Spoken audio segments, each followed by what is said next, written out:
Kallis power வீடர் வச்சு உழவு ஓட்டிக்கிட்டு இருக்கேன் வாழையை.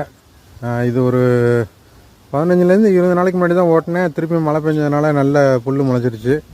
திருப்பியும் ஓட்ட வேண்டியதாக இருக்குது. இதெல்லாம் தவிர்க்க முடியாது. ஆளுங்களை விட்டு பண்ணோம்னா அதிகமான கூலி ஆகும். அதனால் சொந்தமாக பவர் வீடர் வச்சுருக்கிறதுனால நம்மளே ஓட்டிக்கிறோம். நல்லா மிச்சமாகுது.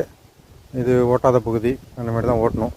முக்கியமாக இந்த வீடியோ பதிவு இன்றைக்கி நடந்த சம்பவத்தை சொல்கிறதுக்காக தான். சாதாரணமாக உழவு ஓட்டுறப்ப நான் வெறுங்காலோடு தான் போவேன். சாதாரணமாக விவசாயிங்க வயலில் செருப்பு கூட போட மாட்டாங்க, வெறுங்காலோடு தான் விவசாய வேலைலாம் செய்வாங்க. காலையில் நான்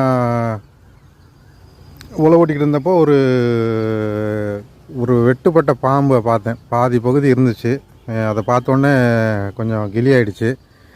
மீதி பாம்பு இங்கேயே சுற்றிக்கிட்டு இருக்கலாம், மேற்கொண்டு நிறைய பாம்பு இருக்கலாம். அப்படிங்கிறதுனால ஷூ போட்டு உழவு ஓட்டிக்கிட்டு இருக்கேன்.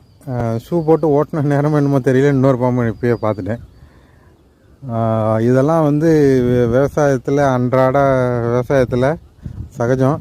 இருந்தாலும் நம்ம முன்னெச்சரிக்கையாக இருக்கணும் அப்படின்ட்டு ஷூ போட்டிருக்கேன். விவசாயிக்கு இதுபோல் பல தொந்தரவுகள். இது இயற்கை அப்படின்னா வயலில் உழவு ஓட்டுறப்போ கண்ணாடி, குடிமகன்கள் குடிச்சிட்டு போடுற கண்ணாடி, இதெல்லாம் கூட பெரிய தொந்தரவாக தான் இருக்குது. முள் குத்தும். முள் இயற்கையாக வளர்ந்து வர முள் குத்தி செப்டிக் ஆகிறதுக்கெலாம் வாய்ப்பு இருக்குது. இதுபோல் தினமும் போராட்டம்தான். தினமும் போராடி அவன் பொருளுக்கு விலை கிடைக்கல அப்படிங்கிறது தான் உண்மையிலுமே ரொம்ப மனசு வலிக்கும். இதில் ஒன்றும் பெரிய விழிப்புணர்வுலாம் சொல்லலை, ஏதோ என்னோடய ஆதங்கத்தை சொல்லணுன்னு தோணுச்சு, அதனால் இந்த வீடியோ போட்டிருக்கேன்.